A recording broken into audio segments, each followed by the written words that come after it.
4장 1절에서 3절까지의 말씀입니다.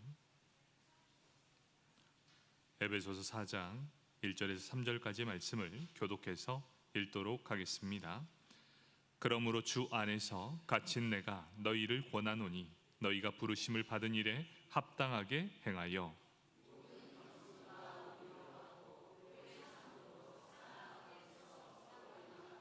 함께 읽겠습니다. 평안에 매는 줄로 성령이 하나 되게 하신 것을 힘써 지키라.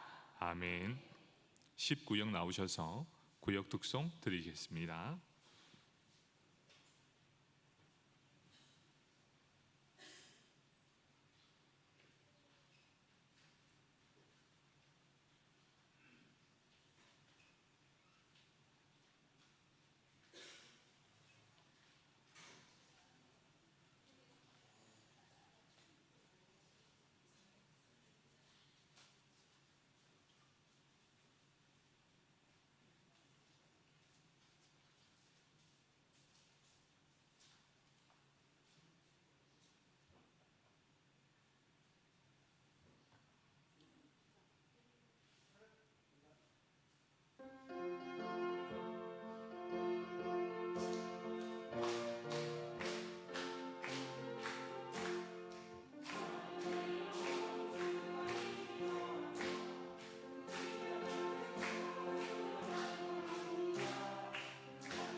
아멘.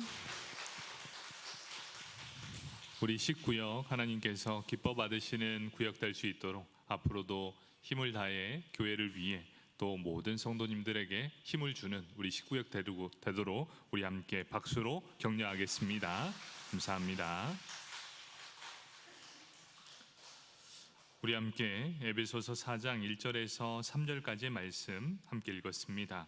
이 말씀을 가지고 건강하고 행복한 교회라는 제목을 붙여보았습니다. 우리 말씀을 듣기 전에 우리 옆 사람 바라보면서 이렇게 인사하겠습니다. 오늘 하루 수고 많으셨습니다.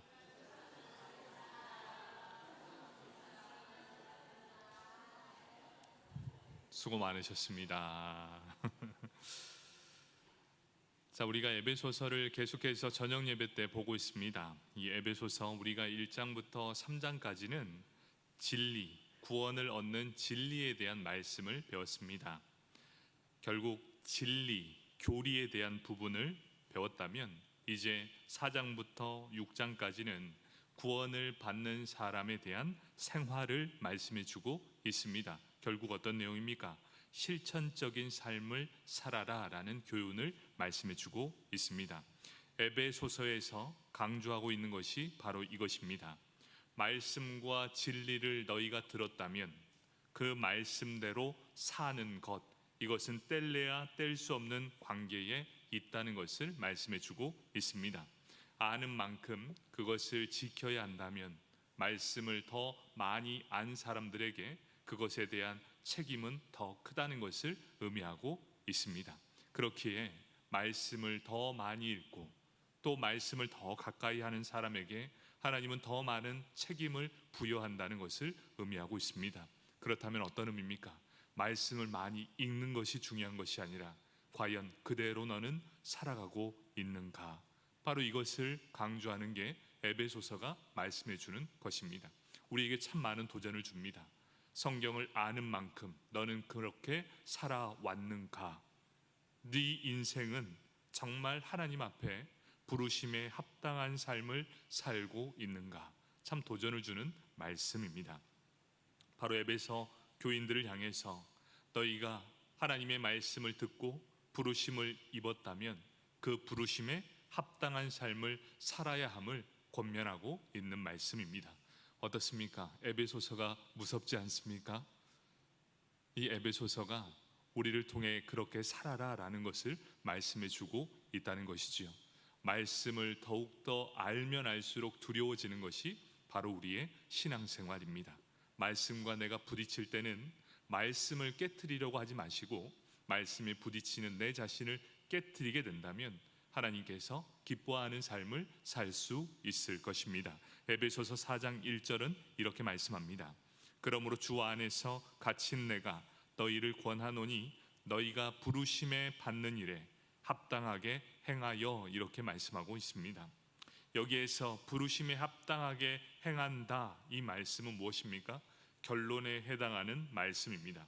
구체적으로 겸손과 온유와 오래 참음으로써 서로 용납해야 하고 평안에 매는 줄로서 성령이 하나 되게 하심을 힘써 지켜야 하는 것.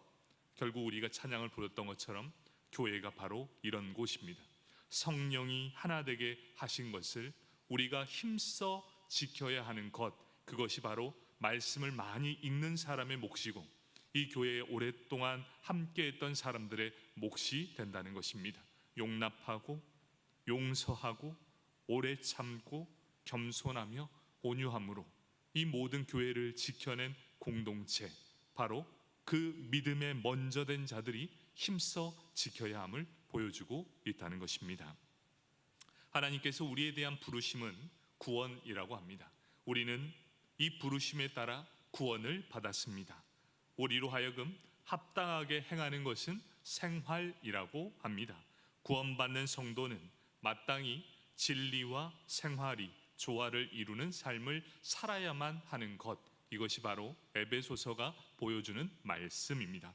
그 첫 번째, 부르심의 시작, 바로 교회입니다. 부르심을 받은 성도들은 하나됨의 시작이 어디서부터 시작되느냐? 바로 교회 생활부터 시작하게 된다는 것입니다. 그러면 교회 생활을 할 때 주의해야 할 것이 무엇입니까? 이미 성령께서 하나 되게 하신 것을 잘 지켜야 한다는 것을 의미하고 있습니다. 혹여 나의 잘못으로 인해 교회 공동체가 혹시 훼손되진 않을까 늘 깨어 있기를 원하는 것이 바로 하나님의 마음이라는 것이지요. 교회를 통해 하나님께서 하나 되게 해주셨습니다.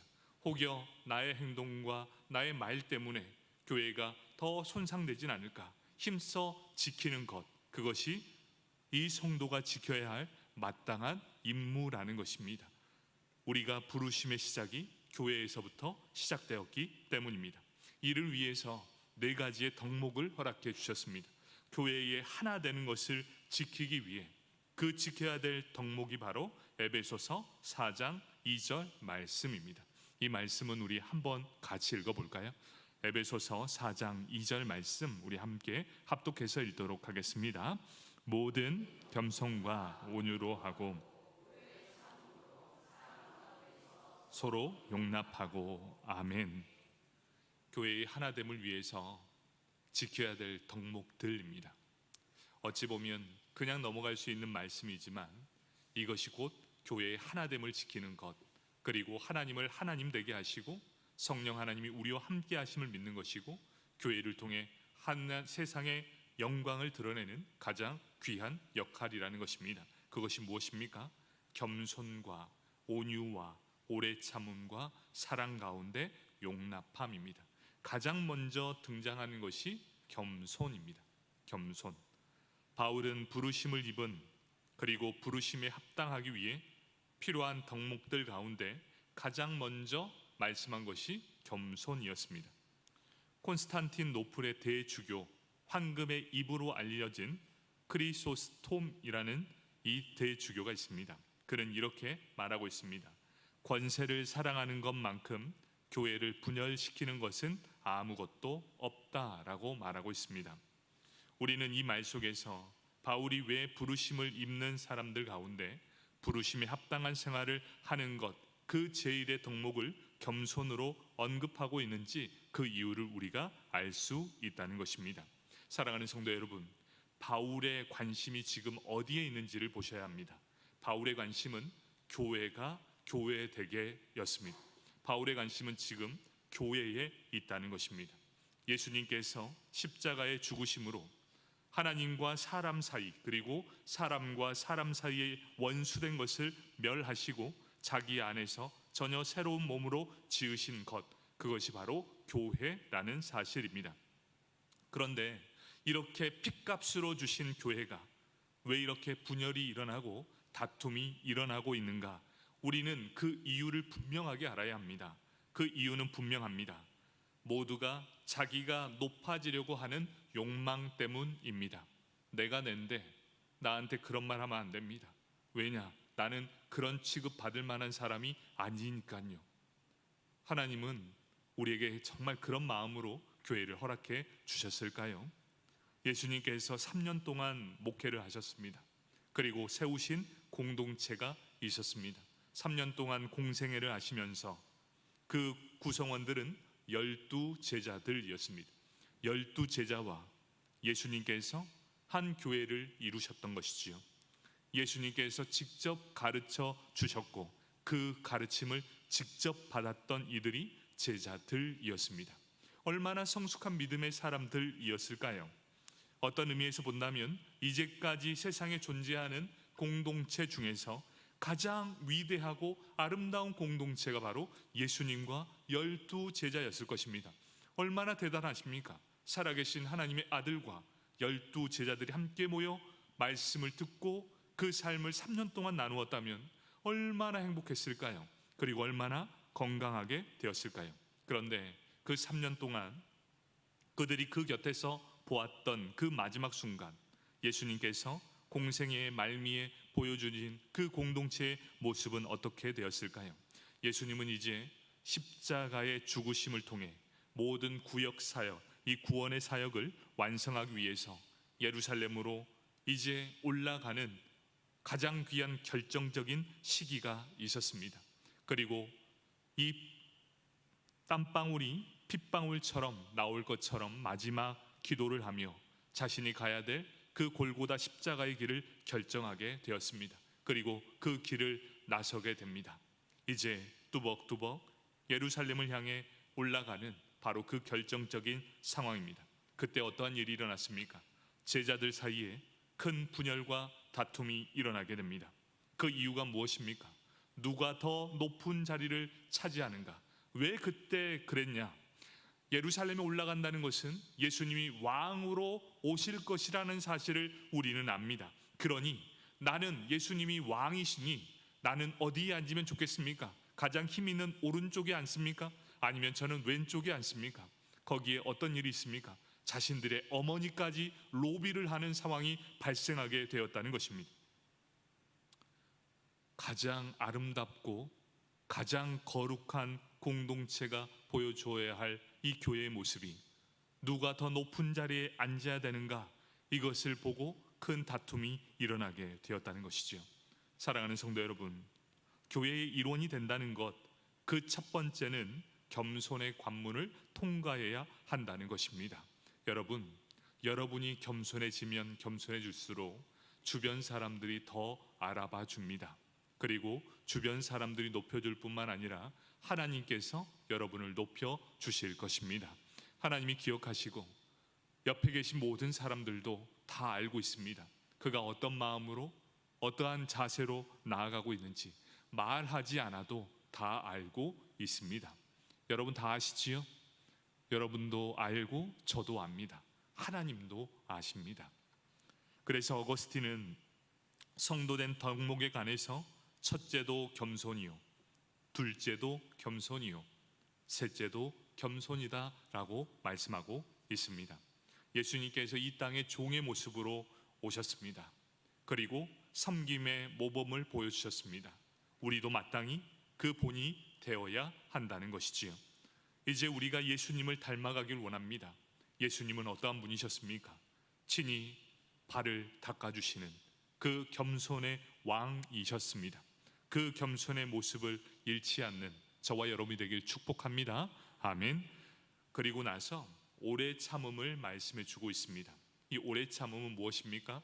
용납할 것입니다. 우리가 알아야 되는 것은 오래 참는다는 것은 용납하는 것입니다. 그 사람이 하는 모든 행동을 용납하고 이해하고 나는 그것을 용서한다 라는 것을 말하고 있습니다. 그렇게 되려면 여러분이 마음의 넓이가 얼마나 넓어야 될까요? 그러면 이 마음의 넓이가 그냥 넓어질까요? 절대 그렇지 않습니다.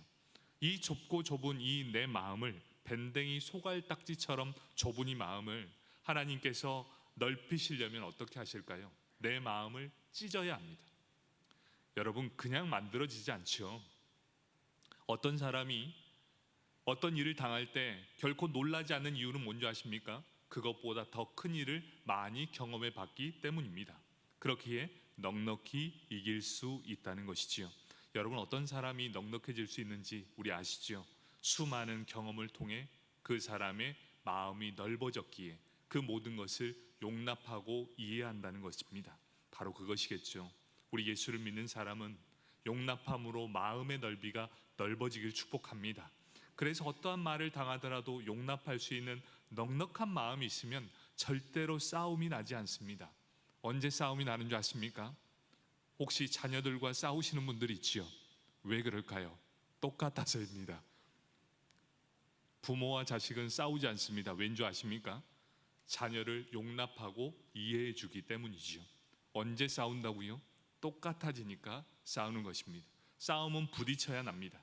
한 사람이 넉넉히 용납해 주면 한 사람이 아무리 공격해 오더라도 넉넉하게 그것을 감싸준다면 바로 교회가 거기에서 하나됨의 역사가 일어나게 될 것입니다. 부부싸움도 마찬가지죠. 부딪히면 싸움이 나지만 한 사람이 용납해주고 이해해준다면 절대로 싸움이 나지 않는 것이 바로 이 부부싸움입니다. 우리 부부싸움 안 하시죠? 우리 남편분들이 조금 더 넓은 마음으로 품어주시고 우리 여성도님들이 사랑으로 품어준다면 정말 아름다운 가정도 될 것입니다. 유대 랍비 중에 요셉엔 하니나가 있었습니다. 그는 자기 이웃을 용서하되 3번이 넘으면 안 된다라고 가르쳤습니다. 그리고 요셉엔 에우다는 이렇게 이야기합니다. 사람이 1번 과실을 범하면 용서한다. 사람이 2번 과실을 범하면 용서된다. 사람이 3번 과실을 범하면 용서된다. 그러나 4번째는 용서되지 아니한다. 이렇게 말했습니다. 이러한 배경이 있었습니다. 유대 랍비로부터 3번까지는 용서하고 4번째는 과감히 용서하지 않아도 된다. 이런 말을 들었던 이 베드로가 이제 예수님께 묻는 것이지요. 마태복음 18장 21절에 이렇게 말합니다. 그때에 베드로가 나와 이르되 주여 형제가 내게 죄를 범하면 몇 번이나 용서하여 주리이까? 7번까지 하리오리까? 이게 어떤 의미냐면 이때 당시에 3번까지만 용서해도 참 잘 용서한다, 잘 참는다. 그래서 베드로가 7번 괜찮겠습니까? 이렇게 얘기를 한 거예요. 이해되시죠? 자신이 최대한 할 수 있는 7번을 용서하면 그걸로 되겠습니까? 이렇게 이야기한 것입니다. 베드로는 신약 교회가 모체가 되는 예수님의 공동체, 바로 유대교의 공동체보다 우월하고 있다는 사실을 알았기에 7번이면 되겠지요? 라고 얘기했습니다. 그런데 이 질문에 대해 예수님의 대답은 어떻습니까? 마태복음 18장 22절 예수께서 이르시되 내게 이르노니 7번씩 아니라 7번을 70번까지라도 할지니라, 이렇게 말씀하고 있습니다. 7번씩 70번, 또 계산하고 있진 않으시죠? 7, 7에 49, 490번을 용서해야 된다. 이게 완전수입니다. 7이라는 완전수에 7일과 0을 또 합쳤어요. 그게 어떤 의미죠? 끝까지 용서하라. 끝까지 용서하라. 용서의 횟수가 중요한 것이 아니라 제한이 없다. 용서에는 제한이 없다. 용서해라. 용서에 대해서 무한해야 함을 말씀해 주고 있습니다. 여기서 우리가 기억해야 될 중요한 사실이 있습니다. 마태복음 18장의 말씀이나 본문의 말씀에서 우리에게 주신 모든 말씀은 교회에 대해서 주시는 말씀입니다. 교회에 이것이 필요하다라는 것을 말씀해 주고 있습니다. 성령이 하나 되게 하신 교회를 깨트리지 않기 위해 우리가 꼭 가져야 될 것이 무엇이냐? 용서하고 용납해라. 그 시기와 횟수는 중요한 것이 아니라 너 하나 희생으로 인해 교회가 잘 유지된다면 하나님이 기억하고 너를 축복해 줄 것이다. 이렇게 말씀해 주고 있다는 사실입니까? 바로 무엇을 말씀해 주고 있습니까? 성도는 용서는 어디에 하는 것일까요? 우리가 자꾸 착각하는 게 뭐냐면 성도가 용서하는 것을 교회 밖에 있는 모든 사람들을 용서하는 것이라 생각하십니다. 그런데 중요한 게 있습니다. 교회 안에서 먼저 필요하다는 사실을 계속해서 언급해 주고 있다는 것이지요. 우리가 흔히 생각할 때 성도의 용서는 완악한 세상을 향해 그 사람들을 위해 필요한 것이다 생각합니다. 하지만 그 이전에 교회 안에 더 먼저 필요하다는 것을 말씀해 주고 있습니다. 왜 그렇습니까? 교회는 결코 완전한 의인들의 집단이 아니기 때문입니다. 교회는 거룩한 곳이 맞습니다. 하지만 결단코 완벽한 사람들이 모인 곳이 아니라는 사실입니다. 오히려 그 반대입니다. 교회는 죄인들이 모이는 곳입니다. 그러니 나에게 상처 주는 사람이 너무나 많은 곳, 그곳이 바로 교회입니다. 교회는 좋은 곳입니다. 좋은 만큼 실수도 많습니다. 말이 많기 때문에 실수도 많을 수 있고 허물도 많은 곳이고 잘못을 많이 범하는 곳, 그곳이 바로 교회라는 곳입니다. 그런데 우리는 어떻습니까? 교회는 의인들이 모이는 곳이야. 교회가 어떻게 그럴 수 있어? 교회는 그러면 안 돼라고 말하고 있지요. 우리 좀 솔직해집시다. 교회는 그래야 되는데 여러분 그런 삶을 살고 계십니까? 정말 우리가 그런 삶을 살게 되었을 때는 너무나 좋고 아름답고 행복한 교회가 될 것입니다. 누구라도 다 실수를 할 수 있는 곳이 교회다라는 인식이 있어야 합니다.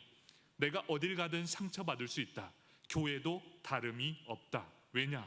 교회도 죄인들이 모이는 곳이기 때문이다. 그렇기에 성도일수록 더욱더 용서할 수 있고 용납할 수 있어야 한다. 왜? 그래야만 교회가 성령이 하나 되게 하신 것을 절대로 파할 수 없기 때문이다. 이렇게 말씀하고 있습니다. 용서만 할 줄 모릅니까? 아니요. 그로 인해서 스스로 많은 상처를 입습니다. 참 우리가 상처를 많이 받는 곳이 세상이라고 생각하지만 아니에요. 우리가 상처를 더 많이 받는 곳이 어딘 줄 아십니까? 교회 안입니다. 왜 그럴까요? 그렇지 않을 것 같았는데, 정말 사랑만 넘쳐날 줄 알았는데 안으로 들어갔더니 사랑이 아니라 비판이 넘쳐나고 아프게 하는 많은 상처가 있기 때문입니다. 우리 인제 장로교회는 절대 그런 곳이 아니길 축복합니다. 아멘. 우리 교회는 사랑이 넘쳐났으면 좋겠고 용서와 용납이 있었으면 좋겠고 여러분의 마음이 태평양이었으면 좋겠습니다. 저는 늘 그런 비유를 합니다. 태평양에서 파도를 일으키는 높이가 있습니다. 그 높이는 2m입니다. 2m는 이 파도가 치기 시작하는데 바람의 영향을 받는 곳이 바로 2m라고 합니다. 그런데 수중 깊이 내려가면 어떨까요? 바람의 영향을 전혀 받지 않는 심해에 내려간다고 생각해 보십시오. 잔잔하고 고요합니다. 어떠한 영향에도 흔들리지 않는 믿음을 소유한 사람들이 바로 그곳에 있기 때문이지요. 마찬가지 아닐까요? 여러분의 심령이 바다와 같이 넓고 넉넉해지기를 축복합니다. 아멘. 그렇기에 우리 곁에 있는 성도들을 한번 보십시오. 그가 누가 되었거든 우리는 70번씩 7번의 용서가 필요한 사람들입니다. 맞습니까? 아멘. 우리 옆 사람 바라보면서 이렇게 한번 인사합시다. 70번씩 7번 용서하겠습니다.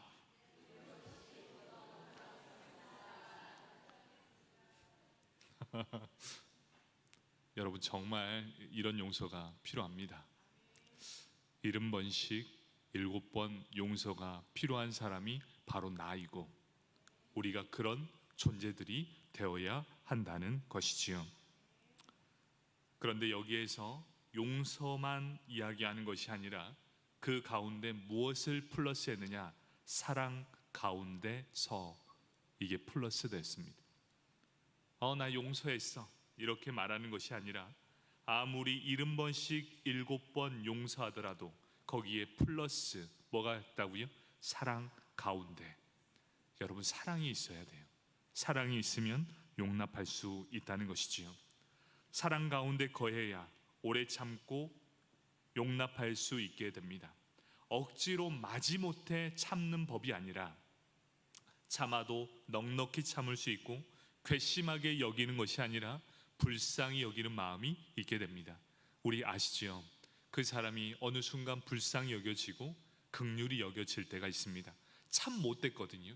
참 못됐는데 어느 순간 사랑이 내 안에 딱 들어올 때 그 사람이 긍휼히 여겨질 때가 있습니다. 그 사람이 불쌍히 여겨지는 마음으로 가엾어질 때가 있습니다. 그때가 어떤 때냐? 우리가 사랑 안에 거할 때입니다. 여러분 우리가 사랑 안에 거하게 되면 왼수가 긍휼히 여기고 불쌍히 여겨진다는 것이지요. 여러분 사랑을 꼭 품 안에 넣기를 축복합니다. 사랑 때문에 참고 사랑 때문에 견뎌주고 사랑 때문에 미움 대신 불쌍히 여기는 마음이 내 안에 있을 때 성령이 하나 되게 하신 교회를 절대로 깨뜨리지 않게 될 것입니다. 이 마음이 있다면 교회가 바로 하나 될 것입니다. 그 마음으로 우리 에베소서 4장 3절에 이렇게 말씀합니다. 평안에 매는 줄로 성령이 하나 되게 하신 것을 힘써 지키라 이렇게 말씀하고 있습니다. 성령께서 하나 되게 하신 길, 평안으로 매는 줄로 교회를 꼭 하나 되게 하셨습니다. 그렇다면 우리가 이런 삶을 살아감으로 하나님께서 하나 되게 하신 이 교회를 지키기 위해 힘쓴다면 바로 하나님께서 기뻐 받으시는 교회가 될 것입니다. 이런 교회가 바로 세상의 빛과 소금의 역할을 감당하게 될 것입니다. 우리 인제장로교회가 바로 그런 교회가 되길 축복합니다. 아멘. 말씀을 정리하도록 하겠습니다. 성령께서 우리 모두를 더불어 하나 되게 하신 것을 절대로 잊지 말기를 축복합니다. 성령께서 하나 되게 하셨습니다. 하나님께서 우리 교회 안에 원하시는 것은 하나됨입니다. 특별함을 원하지 않으세요. 하나됨을 원하고 계십니다. 때론 부족해도 됩니다. 하나됨을 요청하고 있다는 것이지요. 그러면서 우리에게 하나됨을 요청하시면서 바라시는 것은 너무나 명확합니다. 우리의 욕심을 버리고 성령의 뜻을 따라 살기를 원하시는 것이지요. 교만을 버리고 겸손히 행하기를 원하십니다. 자기를 주장하지 않고 온유하게 자기를 내려놓기를 원하십니다. 분노하지 않으며 오래 참기를 원하십니다. 등 돌리지 말고 피하지 말고 사랑으로 용납하기를 원하시고 계시다는 것이지요. 우리가 힘써 성령의 뜻을 따라 살면 성령은 우리 안에 모든 겸손과 온유와 오래 참음과 용납과 사랑을 풍성하게 맺혀질 것입니다. 그렇기 위해 우리에게 꼭 필요한 게 무엇이죠? 성령의 충만함, 바로 성령의 능력이 필요하게 된다는 사실입니다. 여러분 우리의 힘으로는 절대 할 수 없습니다. 그렇기에 우리는 기도합니다. 어떻게 해요? 성령 충만한 교회가 되게 하여 주십시오. 여러분 부흥하는 교회는 어떤 느낌이 있는지 아십니까? 말하지 않아도 압니다. 여러분 알죠? 성령 충만한 교회는 사랑이 흘러 넘치게 됩니다. 어떤 모습이죠? 그 얼굴마다 미소가 가득 넘쳐나게 됩니다. 말하지 않아도 서로만 바라봐도 너무나 기분 좋습니다. 옆 사람 딱 바라보시겠습니까? 부흥할 만합니까? 네, 아멘. 부흥하는 교회는요, 표정이 달라요. 예배를 참석할 때 기대함이 다릅니다. 그리고 함께 성도의 교제가 넘쳐나는 곳, 바로 그곳이 하나님이 함께 거하는 성령의 처가 되는 것이지요. 우리 교회가 바로 그런 교회가 되기를 원합니다. 한 지체가 무너지지 않기를, 한 지체로 이 교회가 무너지질 않기를, 함께 사랑으로 세워져 가며 아름답게 세워져 가는 교회가 될 수 있기를, 성령이 이미 우리 가운데 이루신 평안을 힘써 지키길 원합니다. 바로 우리를 통해 하나님의 귀한 은혜와 영광이 넘쳐나는 교회 되길 축복합니다. 아멘. 우리 함께 이 시간 합심해서